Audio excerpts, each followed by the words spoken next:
moment actually did have websites. So one was a school website, and then the other one had a Tumblr that she did with her best friend, and they would like have like wine night and then just basically pin a bunch of pictures to this Tumblr, if you can call it that. They would tumble photos.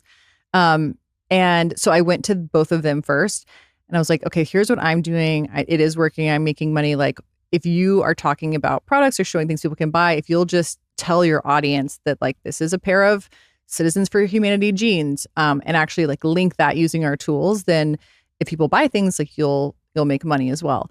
And so they were the first two that I got set up.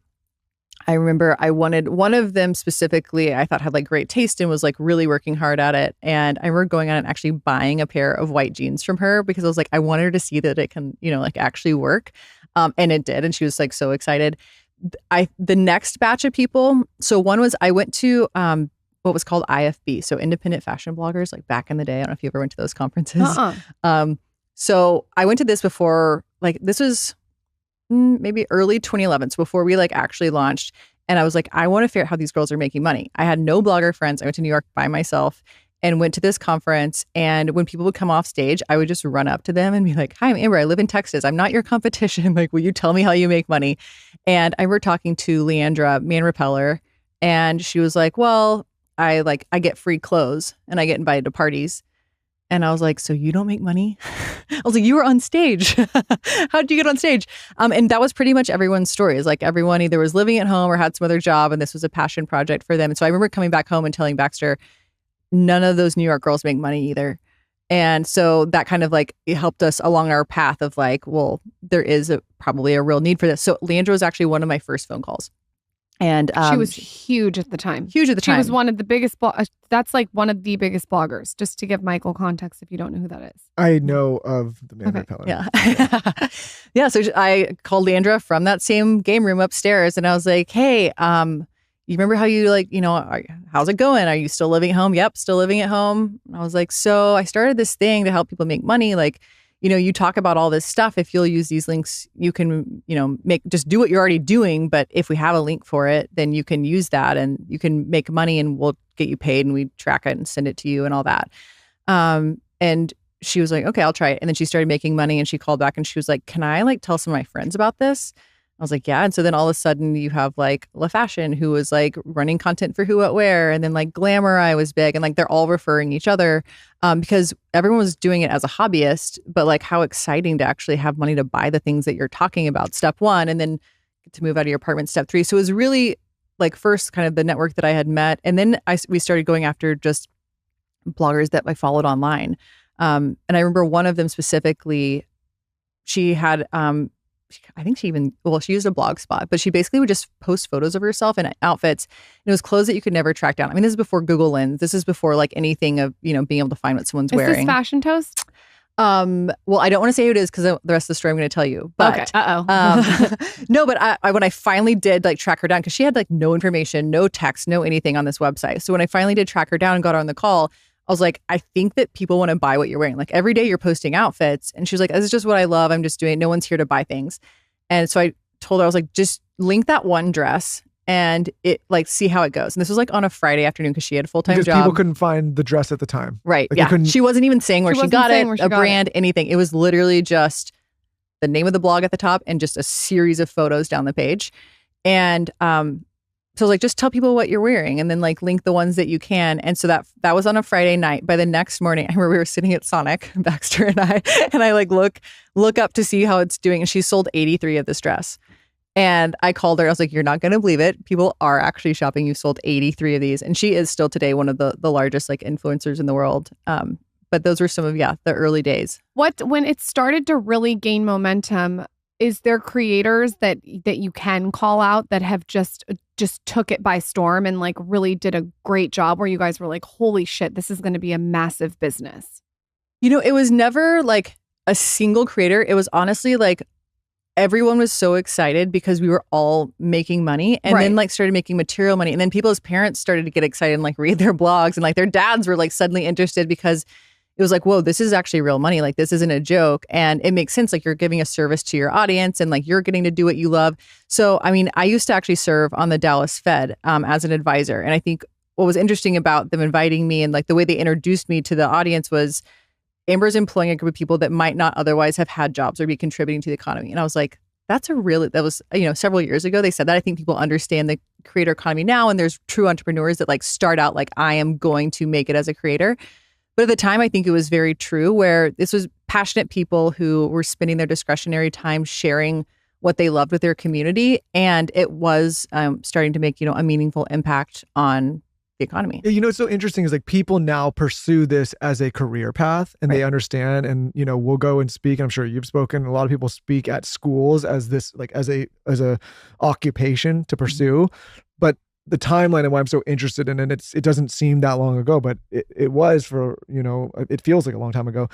Like I remember sitting with Lauren when she was starting, and people being like, how are you ever going to make money on this? Like, why would you do this? And a lot of older guys and girls be like, why would this ever make sense? Parents, nobody believed that this was going to be something where people could make a living. Right. And obviously that's been proven to be different, but it was just such a weird period of time when there was a group of very passionate people kind of doing this for no money or for trade. And I think like you're one of the people that helped a lot of these people go and make a career of it, because at the time there was a lot of brands that were maybe taking advantage of that creativity and be like, hey, I'll give you like a free trip, or like, here's a free outfit or a free and it's funny because like those brands had such an outsized win at the time for that, as we all know now. Now everybody's paying, but it's just weird because I think a lot of people don't realize at that time there wasn't a clear path to make money. It was like a huge leap of faith from a lot of the early people that were in the space. Yeah. I think what you've done too that's so incredible is you've helped a lot of people who are really creative be taken really seriously. Mm-hmm. Like when I was first starting, I remember I saw sales that I was doing for a juice company. I saw the back end somehow. And it was like hundreds of thousands of dollars of sales, which when I'm just starting with my little blog, that's a lot. So I remember taking the owner to lunch and saying, hey, you need to pay me a commission of this. And I believe that I should get $30,000. This is just the amount that I had calculated for all these sales. And he looked at me and laughed and was like, you're out of your mind. Like, you're cute, like patting me on the head. And what Reward Style did for me at the time, now it's LTK, was you guys came in and I was able to work with another juice company where the commission was seamlessly integrated, where I didn't have to have that conversation.